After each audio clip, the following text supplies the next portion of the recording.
Okay, so if you're a new team trying to make a game, think about 3 things. First thing is the core loop. You need a mechanic that's repeatable, that you'd want to play again, and again, and again, and again, and again for 100 days. That core mechanic's going to be great, but you can make it extensible, you can make it variable, but it still needs to be repeatable. The second thing to remember is your context loop. The context loop is that thing, that narrative arc, that kind of experiential thing, that sense of purpose and progression. Why you keep my attention and my passion? How will you keep this game fresh for that 100 days? That sense of purpose and progression matters incredibly. It is often misunderstood. And what's really important with that is realization that players' needs change over time. When they first come into your game, they know nothing. They're going to have a terrible experience because they don't know the controls, and all the things you got them excited about that made them want to download the game no longer exist because they were half of them were in their imagination. Now they're faced with the reality of the game, and they don't know the controls.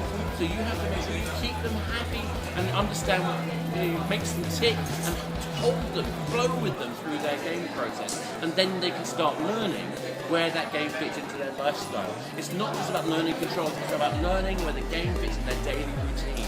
Once you've got that established, that's when you can move into engaging, and being truly engaged is what matters. So that's the sort of context loop. The last stage is the metagame.